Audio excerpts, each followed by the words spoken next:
Buenas tardes, estimados alumnos de la Universidad José Vasconcelos. En la cápsula del día de hoy de la materia de Derecho Laboral 1, vamos a empezar viendo la etimología o el origen etimológico de la palabra trabajo. La palabra trabajo proviene del latín traps o travis, también traba, porque es el instrumento de sujeción del hombre, ¿sí? También hay quienes sostienen que se origina del vocablo latino laborare, que significaba trabajar o labrar la tierra.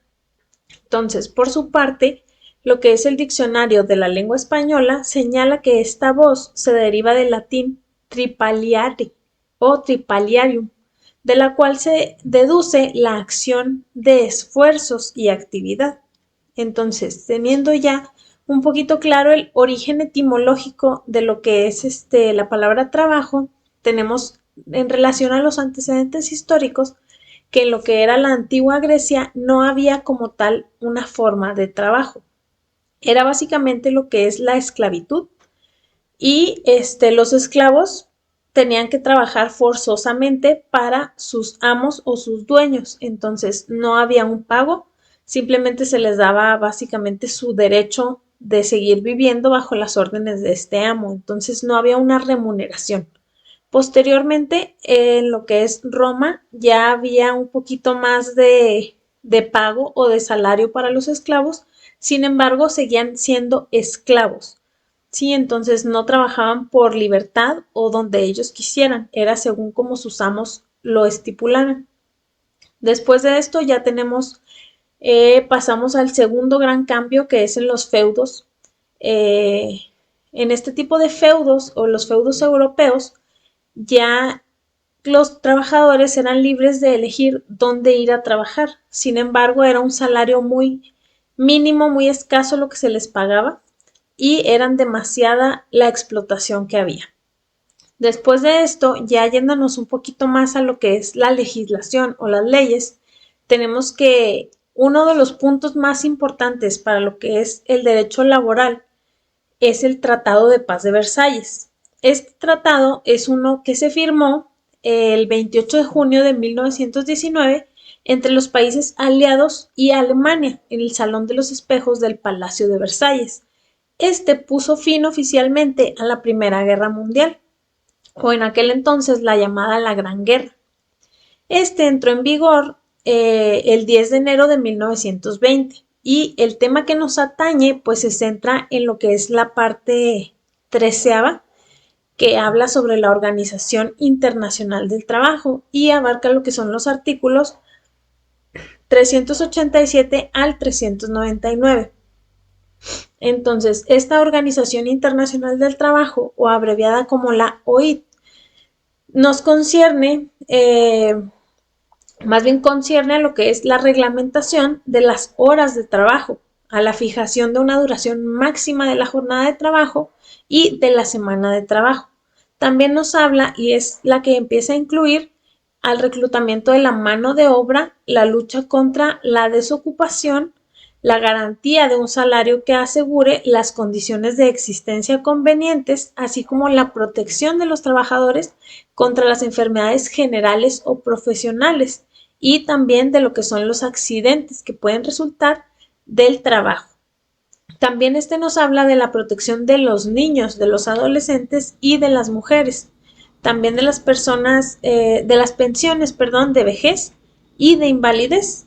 También trata temas muy importantes como la defensa de los intereses de los trabajadores que son ocupados en el extranjero y la afirmación del principio de la libertad sindical. También habla sobre la organización de la enseñanza profesional, técnica y de otras medidas análogas. Entonces, la no adopción de un régimen de trabajo realmente humano es un obstáculo que se pone a los esfuerzos de las demás naciones que estaban deseosas de mejorar la suerte de los trabajadores en sus propios países. Entonces, esto los impulsó a firmar este tratado en respecto a estos puntos. También tenemos que básicamente la Ley Federal del Trabajo del 28 de agosto de 1931 fue la primera norma reglamentaria del artículo 123 constitucional mexicano, promulgada para la realización de derechos laborales tras la Revolución. En este se estableció una jornada de 8 horas, un descanso semanal, se establecieron vacaciones, la sindicalización, contratación colectiva y el derecho a la huelga. En esta ley básicamente lo que hizo fue que sentó las bases del derecho laboral y fue reformada a profundidad en 1970. Los aspectos clave que tenemos de la Ley Federal del Trabajo de 1931 es que reglamentó por primera vez el artículo 123 de la Constitución, como se los mencionaba ahorita, y buscaba una estabilidad después de la Revolución. También tenemos que introdujo el contrato individual de trabajo, introdujo lo que es el salario, la participación en utilidades y el derecho de huelga, así como la asociación sindical. Esta ley también lo que nos trajo fue que designó las juntas de conciliación y arbitraje, las locales y las centrales, y también designó inspectores del trabajo como autoridades para poder dirimir los conflictos. También nos establecía normas para el trabajo de mujeres y menores que previo a esto no se regulaban e incluía una jornada máxima y condiciones de seguridad. Después de esto tuvimos la reforma de 1970. Esta reforma fue estructural de la ley de 1931 e introdujo lo que es el principio indubio pro operario, que quiere decir que en caso de duda la interpretación favorecerá al trabajador y fortaleció lo que son los derechos de los trabajadores.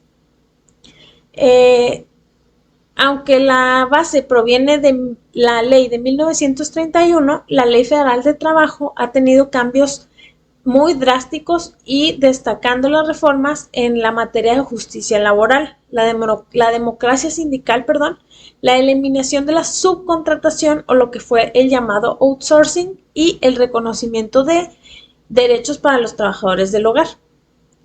En la actualidad, pues las reformas buscan la equidad de género, la eliminación de la brecha salarial que hay entre el salario de hombres y de mujeres y asegurar la libertad de asociación.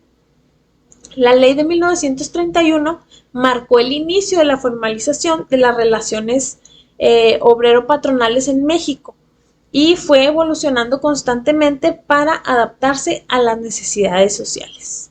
Entonces, con esto damos por terminado lo que es nuestra cápsula número 1, y nos veríamos en la siguiente clase.